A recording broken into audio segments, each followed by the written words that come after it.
the company was called, based on the first product, Duda Mobile. We were just about converting desktop sites to mobile sites.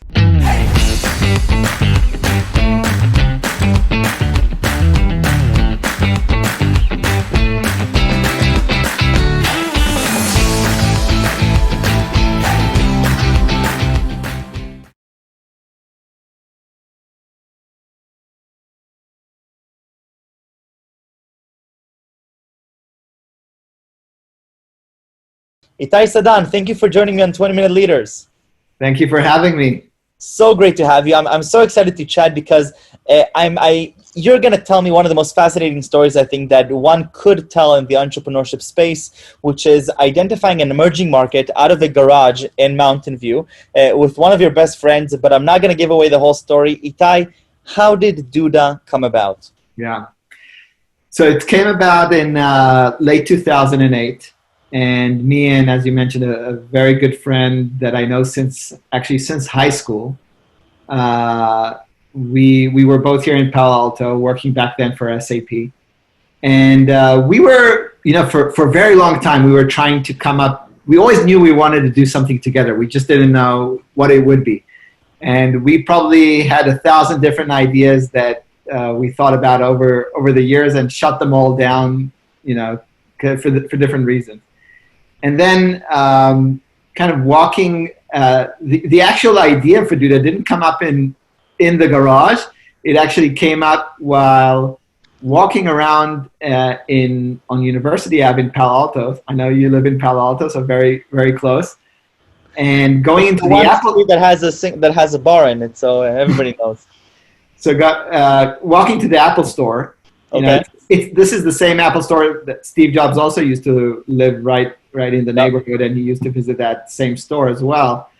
And looking at that first version of the iPhone, the first version of the iPhone came out in 2007, and we were playing around it in 2008, and it just dawned on us for the first time that the entire internet was moving into this device. But who knew? I mean, iPhones came up, they were great, they were tiny. The real first, real good touch interface. How did you realize that, wow, yes, internet is moving to mobile? Because we were both engineers, and we played with all the technologies. There were phones before that. There were Blackberries, and there were Nokias, and we were programming with stuff like WAP, and it just was not the experience. It was a very different experience than going to your desktop and getting the full experience of the browser. And suddenly that same experience that you would get on a desktop was for the first time available on a small smartphone. And we knew that they got it. They did something right. And we were looking back then at some of the first companies that took advantage of that phone and created their dedicated mobile sites, like Amazon, did m.amazon.com. and m.ebay.com and so on. And you just had they also created a very dedicated experience for the mobile phone for all these mobile users. And we're looking at around, and we understood, to build something like Amazon was able to do for a mobile phone, you needed resources, you needed like specific skill set, you needed budgets, know-how. And it's a whole different learning experience, right? Like the whole user experience and the whole adaptation you have to make as an engineer. I know, like as a web developer myself, building for the phone is not the same as Exactly. Building for the desktop. Now, okay, Amazon can afford that, right? And so can eBay. But what about the dentist or the owner of the pizzeria, or take all 200 million small businesses out there? Clearly, they don't have the budget, the know-how, and the resources to do that. Right. And that was kind of when the epiphany of, we're going to help the little guy be able to create a store very easily, very simply, so that they can actually compete against the bigger guys in the market. So the first product we launched was called, back then the company was called, based on the first product, Duda Mobile. We were just about converting desktop sites to mobile sites. And wow. And we started working on that in very late 2008. That's just incredible. So you were working on that about a year and a half after the first iPhone comes out, and really the world gets introduced to mobile and a fun user experience that is actually comparable in the amount of things you can do to the computer. I'm gonna give a small spoiler. 10 years later, Duda has over 800,000 websites that it's hosting. That is correct. 800,000. How That do is you correct. even? I mean, looking back, in 2008, you're sitting there in the garage in Mountain View at this beautiful, picturesque moment. Do you even think that you're gonna get to 800,000 websites built with Duda?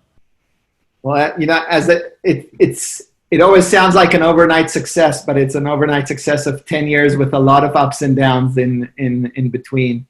And I remember in 2009, we built the first prototype, and we were back to that same street on University Ave, kind of knocking on small business stores and asking them, "Do you want a mobile site?" So really starting one by one and getting these small, at least to validate the product and that there was a real need. And it was also, remember, 2008 was 2009 was a pretty tough time. Yeah, who has money for this now, right? Yeah, we went to investors. Nobody wanted to invest back then. Really? Nobody saw the need. It was really tough until we had a really great break in early 2010 when we did a deal with AT&T, back then AT&T Interactive, part of AT&T, that saw the opportunity and really wanted the technology in order to sell to their small business customers. Wow, so incredible. Duda, what's Duda? So Duda is so the product evolved. Not the product, Itai, the name. The name, of course. The dude, the dude. Lebowski. Have you seen the movie? I have not, but I read your bio and I know the quote. Okay, but tell me the quote anyways. Okay, next time you have to do a prep before you do a call with me. But yeah, so it's see the movie. I'm sure you'll enjoy it. I'll send it to you. So there's many people know it. It's a cult movie. The main character is called the Dude, played by Jeff Bridges, and both Amir and I, my co-founder, we are big fans of that movie. We watched. I probably watched it, tens of times, 10, 20 times. And my girlfriend screams at me when I watch a movie more than once, so she's gonna have a heart attack watching this movie. Yeah, so we started watching it back in college in Israel, and it became a part of the culture. If you come into our offices, you'll see, different, all the conference rooms have names. Really? The movie. There's the Ringer, Urban Achiever, the Rug Room. So it's a really funny movie. It's I think you I think you wrote that your favorite quote from that movie is about a rug that ties the whole room together. Okay. Dude, you have to see the movie. I can't. Yeah, but yeah, it's all. The whole story starts with the main character's rug gets stolen, and I love it. Itai, you transition. You're very, very successful with Duda, and now you're also very big in venture capital. You're a part of the J Ventures Fund, which I'm very happy to be part of as well. Part of TLV Partners, mentor at Upwest Labs. You invested in Trip Actions, right? Pretty early on. Yeah. I in the seed round. Wow. Okay. Ilan Twig, the CTO, is a very close friend. I invested in Ilan. Like back then, they said travel company something. I said, dude, I'm investing in you. Like whatever, and turned out to be a very successful company. I just had a really great chat with Dovi, which we released pretty recently. And one of the things we were talking about was impact investing and his whole, investment thesis. And I'd love to know, because you're not a full-time investor, right? You're a part-time investor. You're doing it. You can see from your background that you're doing it out of fun, and you're just as much a mentor as you are an investor. So talk to me a little bit about this strategy of yours and how you collaborate with companies. Yeah. So it's really, I do it as a side hobby. I wouldn't consider myself a real investor. It's just when there's like an interesting opportunity, and unfortunately I'm so busy in my day-to-day work that it doesn't really allow me. 800,000 websites, so please be busy. Yeah, so kind of, I would say most of my eggs are in that basket, but once in a while, if there's like someone I believe in, some opportunity, usually tied to people. It's really tied to people that I know. Definitely. then I'll here and there. I don't do it a lot, but it is fun when I do, I and love it's it. fun, and it's Itai, fun to. I mainly enjoy working with them, sharing my experience, right. discussing challenges, and I think that's really the fun part. Itai, I want to talk about emerging markets. It's very rare to Yeah. meet somebody who identified an emerging market, was right, rode the wave, went through the challenges, raising capital in 2009 and trying to get customers. I mean, I didn't do it myself, but I can see why it would be very difficult. I want to be in your position. I want one day to be able to sit down and think of a new market and really ride that wave and know that yes, I was right and I made a dent, because you made a huge impact on the internet world and small and SMB's presence online. What are some of your insights looking back on identifying emerging markets and riding that wave? Yeah, I think it's the first. It's important to find a real pain point, and where there's enough people who share that pain point, and where you think you can come up with a very unique offering to solve that pain. And I think we found that in late 2008 and 2000, kind of with the first product. Right. I think you always need to come back to it. This whole product market fit, right? This is basically what I'm, building a product that fits with a certain pain in the market. Right. The fact that you found it doesn't guarantee that it will last forever. And this is kind of where I think over the years we had our ups, and then we had our downs, and now we're like a couple of years of another, like, found it again. I think this is the role of the entrepreneur, of the founder, really to make sure that product market fit is maintained.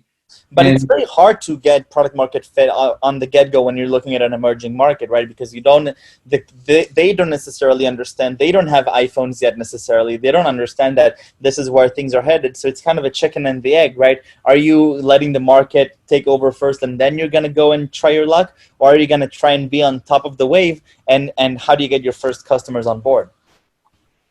Yeah, I think,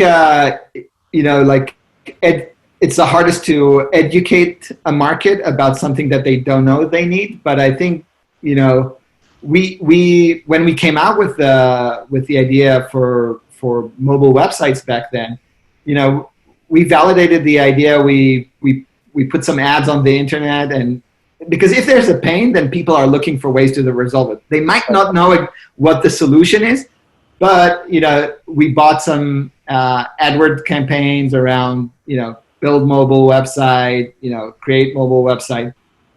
And the first customers, we actually used our own the technology was not ready to hand it over. We used our own technology to build sites almost like an agency, as a professional service. So just to validate that the technology that we built was good enough, it took probably a year like that until it got to a place where we could hand it over to other people to build websites on behalf of small businesses, or give it directly to small businesses to do it themselves. Right. What were some of the most unique challenges that you faced as the CEO? You're starting out in a garage with an idea. You're running from door to door to try and sell this, and all of a sudden you're growing and you're scaling, and success comes and investors come. What do you tell yourself? Who do you go to? What are some of the things that you experience? Yeah. Okay. Yeah. There's a lot packed in that question. A lot. Well, we have 5 minutes, so I'm sure we can get up to everything, right? Okay. Yeah. I think, what I would say is that I think when you're growing and you're onto something and scaling, growth solves a lot of problems. It creates problems, but it also, when there's growth, when you see growth, then investors see growth and they want to invest. And, I think that's easier to solve. It's kind of, rich man's problems. There are problems that come with growth, but those are solvable. I think the harder challenge is when when you're not seeing, when it's not that clear, or when markets change. And that happened to us. Like we were, if I go to 2014, so we were just doing, think of 2010 to 2013, something like that. We were just selling mobile sites. We got to, we got to a huge amount of customers buying from us mobile sites. We had partnerships with GoDaddy and Google and OpenTable and all that. And suddenly, it wasn't as suddenly, but we identified a risk because the web was moving to kind of responsive web design, and we were only the mobile side. And we were looking at this and we're saying, wow, like we're at a risky place because there's tablets and there's mobiles and desktop, and people have browsers on their watches and in their cars. Nobody wants to build a site for every different device, and kind of responsive web design rose as the right way to do it. You build it once, it runs everywhere. So cutting it short, we understood we needed to build for that. We needed to develop our product in that direction. We built another product, basically the product that you see today, which is our responsive website builder, is our second product. That's the pivoted product from the rest. So we had to pivot to another product. And luckily that we did it, because the decline started happening into our first product. And if we hadn't recognized what the shift in the market, we basically lost product market fit. So we had to rebuild a new product to fit what the market actually wanted. And I think those were the tough years of rebuilding that product and relaunching on another product. 2014 to 2016 were two pretty tough years. We even went through a little bit of layoffs back then. Wow.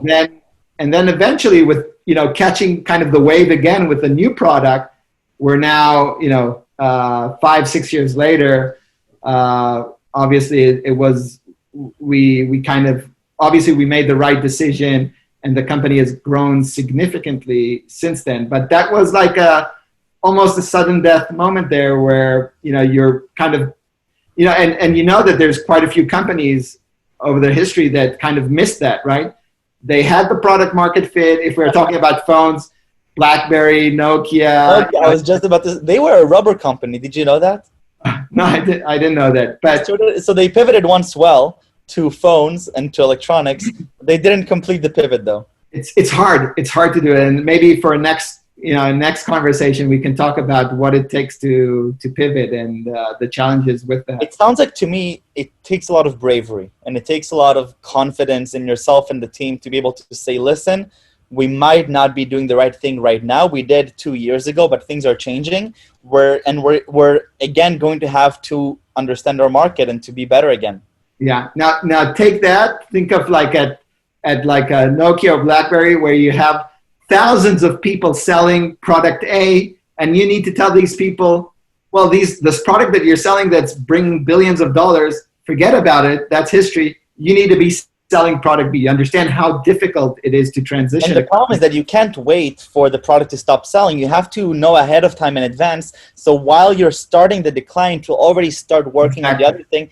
And that's the hardest thing, because then they're coming and saying to you, like, what are you talking about? We're still selling. We're making billions of dollars. Which marketer would give you real estate on like the homepage to put a new product when everybody's buying the old product? But this is the role of the entrepreneur, the founders, to really understand the dynamics in the market, have the vision, and persuade everybody else to follow that. Itai, what are you passionate about?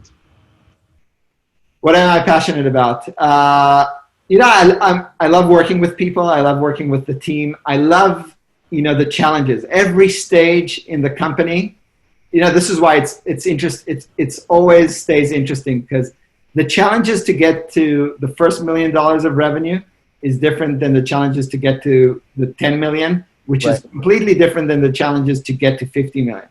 So I think it just keeps it very, very interesting, and you learn a lot. It's kind of the best education that you can get is actually to try to build a business and to scale a business. And I think that's something that I really enjoy.